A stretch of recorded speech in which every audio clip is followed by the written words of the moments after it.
Olá, seja bem-vindo ao quarto Congresso Internacional de Tecnologia na Educação. Meu nome é professor Ivo Pedon, sou professor do curso de Educação Física do Unisalesiano. Agradeço sua participação neste evento tão relevante na atualidade. O quarto Congresso Internacional de Tecnologia na Educação propõe reflexos necessários e fundamentais para uma educação verdadeiramente empoderadora e para quem pretende estar em constante evolução. A palavra é sua e a satisfação é nossa. Olá, tudo bem? Uma boa tarde, um bom dia ou uma boa noite para vocês, se você vai estar vendo esses vídeos. É um grande prazer, meu nome é William Ricieri Pedon, sou graduado em Educação Física, tenho pós em Fisiologia do Exercício, Treinamento Desportivo e Nutrição Esportiva. Venho aqui com uma grande satisfação apresentar a vocês os princípios científicos do treinamento desportivo. Vamos dar início à apresentação. Primeiramente, o que é os princípios de treinamento desportivo? Os princípios de treinamento esportivo são os aspectos cuja observância irá diferenciar o trabalho feito à base de ensaios e erros científicos. O autor Dantas, 2003. Continuando. Aqui estão alguns tópicos a serem apresentados para vocês terem um aspecto fisiológico aos princípios do treinamento desportivo, que é o princípio da individualidade biológica, o princípio da adaptação, o princípio da sobrecarga, o princípio da interdependência, volume e intensidade, o princípio da continuidade, o princípio da especificidade, e o princípio da reversibilidade e o princípio da treinabilidade. Esses são os tópicos importantes para você planejar, elaborar um grande projeto para você estar aplicando aos seus alunos, aos seus atletas. Continuando. O que é importante? O princípio da continuidade do treinamento esportivo formam junto com a periodização os dois pilares da sustentação do treinamento que é eficaz. Sem o princípio da continuidade, você não tem um aspecto fisiológico para continuar um grande programa de treinamento. Vamos continuar. Aqui está o princípio da individualidade biológica. Vai falar sobre genotipo mais o fenotipo, que é o do indivíduo. O genotipo é a carga genética transmitida à pessoa, que determina diversos fatores, como somatotipo, que é o endomorfo, o mesomorfo, o ectomorfo, a altura máxima esperada, força máxima possível e aptidões físicas e intelectuais. Isso aqui é o princípio da sua individualidade. Continuando, o fenotipo, tudo que é acrescentado ou somado ao indivíduo a partir da geração, formando assim diversas características como consumo máximo de oxigênio, que é o VO2 máximo, as habilidades desportivas e demais potencialidades expressas para a sua individualidade biológica. Os fatores condicionantes da performance do alto nível, que são, para você ter essa performance, você tem que ter hereditariedade, que é da parte que você tem o meio, que é o meio ambiente, o treinamento total, realização desportiva, que é um conjunto da motivação, do biotipo, da habilidade e da personalidade de cada indivíduo, do praticante do esporte. O princípio da adaptação baseia-se na permanente busca da homeostase pelo organismo. O que é homeostase? É o estado de equilíbrio estável, mantido entre o sistema continuantes do organismo e existente entre este o meio ambiente, que você dá o estímulo, o organismo responde, que vai ter a sua resposta. Isso aqui é a parte de homeostase, que vai ter esse equilíbrio desse conjunto após os exercícios aplicados. O princípio da adaptação, que é os estímulos, pode ser débeis, que não acarretam consequências, médios, apenas exercitam, fortes, provocam adaptações e muito fortes, provocam danos. Esse é um princípio da adaptação que tem que ser decorrente com o meio do treinamento. Tem que tomar cuidado aos estímulos, para não ter muito fortes para provocar danos no atleta ou no praticante de exercício. E aí, continuando os princípios das adaptações, observação. Os estímulos fortes, muito fortes, foram estudados por Hans em 1956, denominando-se o estresse, os efeitos causados no organismo, que ele denominou de síndrome de adaptação geral. E isso aqui que é um dos princípios de adaptação que você tem que ser observado, que foi estudado nessa década de 56. Aqui está, continuando nos princípios da adaptação, os estresses podem ser físico ou exercício, que é a noradrenalina. Você vai fazer o exercício, vai ser liberado no seu sistema nervoso central, noradrenalina, que vai interligar no beta-1 adrenérgico, que vai estar aumentando a sua frequência cardíaca. E você também tem que os bioquímicos, que são substâncias químicas, como fumo, e drogas, né, injetáveis, isso é um perigo. Vai subir muita adrenalina nesse caso. E também tem a ansiedade, onde você também tem um aumento da adrenalina. O princípio da adaptação, que é os estímulos fortes, capazes de causar estresse e adaptações ao organismo, são o que tornam possível o treinamento desportivo. É importante, no entanto, não exceder os limites de segurança, porque muitas pessoas confundem o cansaço, a fadiga e a exaustão. O cansaço é a sensação subjetiva de desgaste. A fadiga, a depressão de reserva de acúmulo de catabólicos, incapacidade temporária. E a exaustão, que é o profundo desgaste, organismo com característica progressiva. Tem que tomar cuidado nesses estímulos, aonde pessoas confundem. A pessoa deve estar com fadiga e eles pensam que está cansado. Tem que tomar esse devido consciência para não causar danos ao atleta.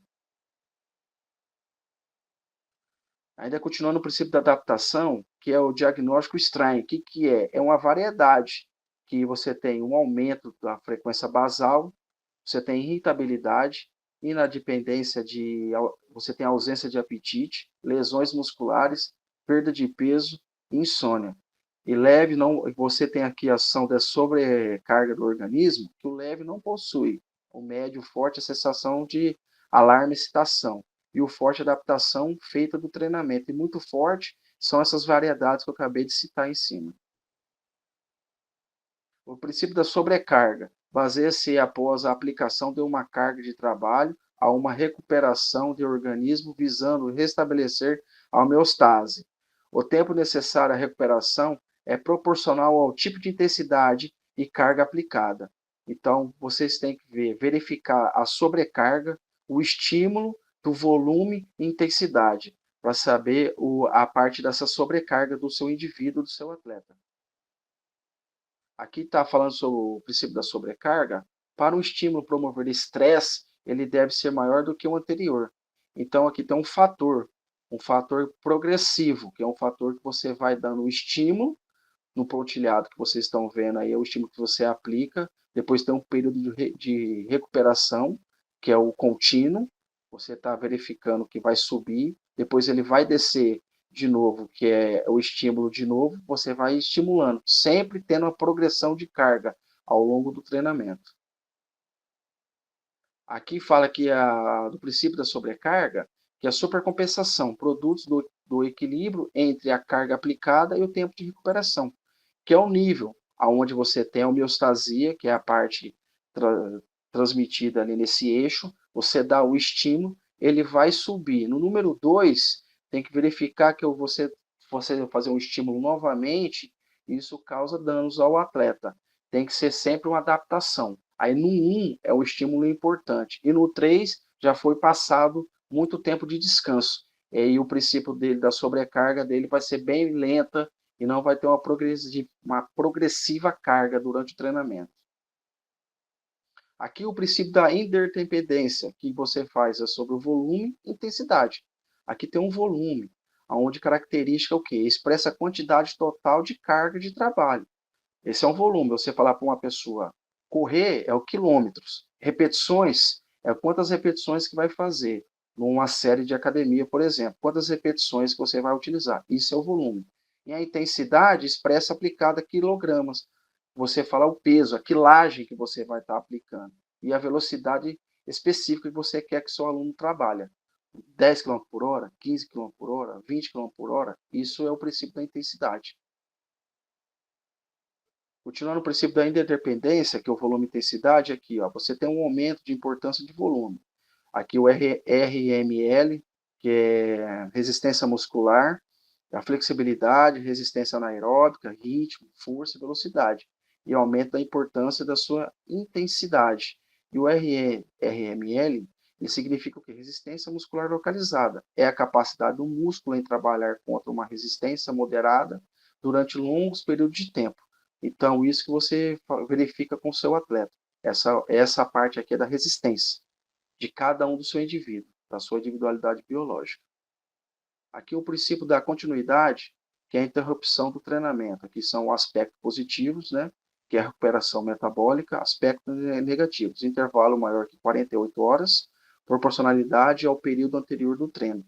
Você tem a supercompensação expandida após 2 ou 3 dias de estímulos sucessivos. Isso aqui é o princípio da continuidade. Continuando da continuidade, aqui é uma duração de treinamento. É necessário um mínimo de persistência do treinamento para que esta possibilite o desenvolvimento de algumas qualidades físicas, né? Aonde que você tem os exemplos, resistências aeróbicas são 10 microciclos, resistências anaeróbicas são 7 microciclos, velocidade do movimento 16 microciclos, força dinâmica 12 microciclos, força estática 8 microciclos, força explosiva 8 microciclos, resistência muscular localizada 8 microciclos, flexibilidade 16 microciclos, hipertrofia 12 microciclos. Vou estar falando mais à frente sobre os microciclos para vocês entenderem melhor, tá bom? Aqui é o princípio da continuidade, uma duração de treinamento. Aqui agora o princípio da especificidade, é que o treinamento deve ser montado sobre os requisitos específicos de performance esportiva, em termos de qualidade física intervenientes, proporcionalidade entre os sistemas energéticos participantes, segmento corporal, utilizando a coordenação psicomotoras empregadas. Continuando. Na especificidade ainda, o aspecto metabólico, lá, deve ser considerar 3 aspectos. Quais são eles? Necessidade de treinamento das características de prova, sistema cardiopulmonar, sistema de transporte de energia, mesmo tipo de atividade da performance. Continuando na especificidade, consideração são os 3 aspectos, como dito, que é o segundo aspecto. Agora, aspecto neuromusculares, tipo de fibra muscular, padrão de recrutamento de unidades motoras, sinergias musculares, acessórios ao movimento, apoio e sustentação do movimento. E aqui o aspecto 3 do treinamento, você tem que verificar a especificidade do atleta, a base básica que você diminui e a fase específica, aonde você vai crescer o volume do treinamento do seu atleta. E os princípios da reversibilidade, o tempo necessário para reverter os efeitos do treinamento, é proporcional ao tempo de treinamento. Quanto maior for a base de treinamento, mais lenta será a queda de performance.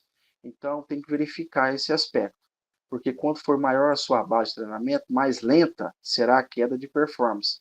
Então, tem que verificar os estímulos, para isso não ocorrer durante o aspecto da periodização de treinamento. Continuando na reversibilidade, as adaptações e benefícios são transitórios. As adaptações orgânicas provocadas pela atividade física tendem a voltar aos estados iniciais após a paralisação ou longas interrupções nos treinamentos. Os benefícios para a saúde dos programas de atividade física performam somente enquanto a pessoa permanece ativa, que é o seu estilo de vida. Aqui é o treinamento da treinabilidade. Diz que o indivíduo, quanto mais treinado, mais difícil de lograr êxito e mais propensos a lesões. Lograr êxito significa conquista, verificar a sua vitória, mas o que isso significa? Tem que verificar se não está sendo muito intenso o seu treinamento para não proporcionar lesão para um atleta. Porque para ele chegar numa competição, ele está que tá bem ao seu estado de pico, aonde ele promove sua reversibilidade do seu programa de treinamento que você foi efetivado a ele, para ele ter sua performance e conquistar seus objetivos, que é a vitória. Aqui é uma periodização de treinamento. vou estar falando para vocês aqui, para vocês verificar como é que vai funcionar, mais ou menos para vocês entenderem. O que é a priorização? Organização de tempo disponível. O objetivo a ser alcançados, permite uma visão geral de toda a temporada, bem como uma visão detalhada de cada sessão, planejamento geral detalhado do tempo disponível para o treinamento, de acordo com os objetivos respeitados aos princípios de treinamento. Isso aqui é a priorização baseada em evidência para você estar aplicando nos atletas ou nos alunos. Aqui são os objetivos, ó, treinamento desportivo, que é um treinamento também recreacional, que é os esportes diversos, emagrecimento, treinamento resistido, treinamento de força. Tá? Vou estar falando um pouquinho sobre os dois. Aqui para vocês entenderem sobre o aspecto de macrociclo, mesociclo e microciclo e as sessões do treino. O que são? A periodização. O macrociclo, você vai verificar com o seu atleta o nível de competição, que ele é anual, para você verificar qual é o planejamento de treinamento junto com o seu atleta ou a pessoa que você está aplicando o treinamento, para você ver anualmente o que você vai ser elaborado para ele. E os mesociclos são semestrais ou trimestrais, tá? Nessa elaboração. E os microciclos são as sessões de treino durante a semana que você está aplicando. Aqui o macrociclo representa a organização de todo o treinamento que será desenvolvido em um determinado período de tempo. Planejamento que se compõe do treino, competição e recuperação. Performance coincidindo com as competições de escolha. Tem o objetivo de levar ao atleta ao pico. Então, isso aqui que é um macrociclo anual. O microciclo, que é a menor unidade de treinamento, que é composto por um conjunto de sessões de treino, que duram entre 1 a 4 semanas. São os treinamentos aplicados no dia a dia que você vai estar utilizando. E os mesociclos são um elemento estrutural, imediatamente superior ao microciclo. Poderá ter a duração de 3 a 5 microciclos, reúne objetivos comuns, macrociclos em direções similares. Aqui é um macrociclo para vocês entenderem um planejamento, que é o macrociclo anual, os mesociclos mensais e os microciclos semanais, onde você vai estar periodizando o treinamento do seu atleta ou indivíduo, um programa de treinamento na academia. Muito obrigado. Quero agradecer a oportunidade de estar palestrando esse grande movimento, a parte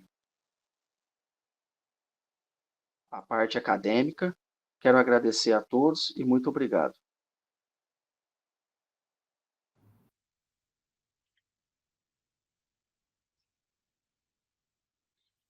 William, Oi, está me escutando?